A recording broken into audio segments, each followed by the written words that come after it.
And that brings us to this last one, is that holiness is not even possible on our own. It's not possible on our own. It is dependent on a work of God. We are completely helpless to save ourselves. And I think part of the reason Jesus brought up the Sermon on the Mount and this incredible set of expectations is for us to say, I can't do that on my own. And in fact, the Apostle Paul tells us that the law, the 613 rules in the Old Testament, are a tutor to Christ, meaning they are given to us as something that tells us, I can't do this. I need someone to do it for me. And that's when Jesus comes in, does it for us, and makes our way to him. We can't fix ourselves, not on our own at least. We may change our behavior for a while, but only God can do the real transformation. We did this series last winter. Remember the Sola series? Melissa did the great paintings of the Sola Fide, Sola Gratis. And we know in our hearts that we are saved only by faith, only by grace. We are saved sola gratis, only by grace. But sometimes we treat life like we are saved sola bootstrapsa, which means we are saved only by our ability to pick up our bootstraps and make us good on our own. But we cannot do that. We cannot make ourselves righteous on our own. Are you serious? Does anyone have a washcloth? Oh, wait, I've got one, Don. I got one, yeah. All right, thanks. I got it, this.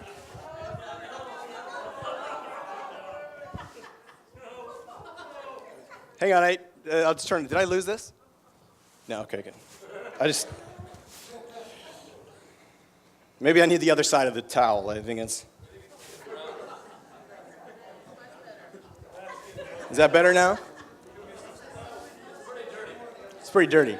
It's pretty dirty. All right. Here's the deal.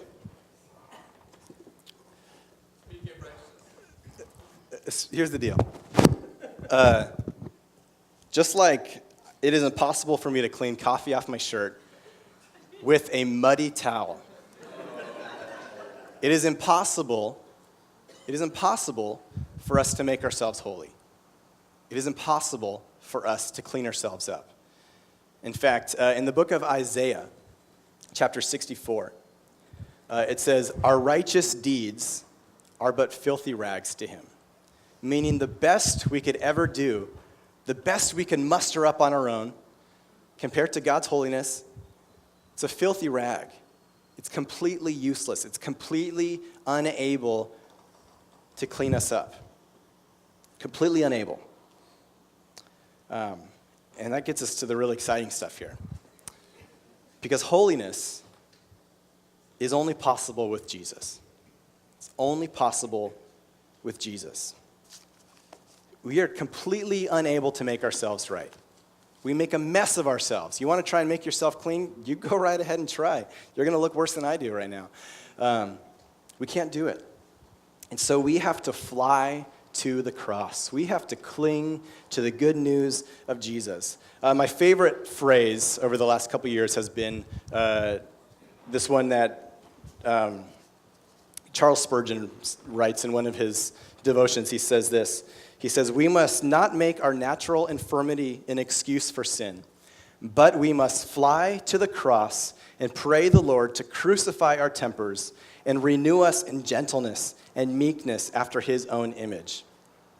We fly to the cross. I love those words. And that is the cry of my life, is that I would fly to the cross because I know that I am powerless to do anything on my own for myself. But that's okay because Christ has already done everything. And so I cling to the cross and I preach the gospel to myself every single day to remind myself about God's goodness and his love. We're told in 2 Corinthians chapter 5, Paul says, he became sin who knew no sin, that we may become the righteousness of God.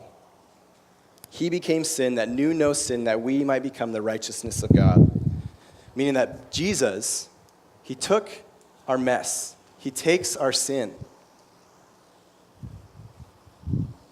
Much, much more messy than this shirt. And he takes it and he puts it on himself, even though he knew no sin, even though he was perfect. And instead, he clothes us in his righteousness. And because of what he did on the cross, we are made right, we are made new, and we are made holy, which is amazing, which is awesome. So every single day, if we are believers in Jesus, it is crucial that we preach the gospel to ourselves, meaning this, that we continually, every single day, face up to our own sinfulness. We continually acknowledge that we are sinners. We're messy people. Even the best we could do is filthy rags. And then we flee to Jesus through faith in his shed blood and his righteous life.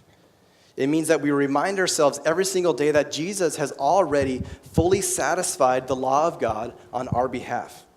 See, Jesus took our place, and God's holy wrath is no longer directed at us. And we have to remind ourselves that every single day. I love that song we just sang, It Is Well. And there's that verse, my sin, oh, the bliss of this glorious thought. My sin, not in part, but the whole, was nailed to the cross, and I bear it no more. Praise the Lord, oh my soul. That is exciting. That is good. That is a promise that we have to build our lives around if we are believers in Jesus. The powerful news of the gospel, we must cling to it. We must wrap ourselves around it and preach to ourselves that message every single day. The late Dallas Willard, who just died recently, he said this. He says, the Christian life is what happens when you realize you can't do anything.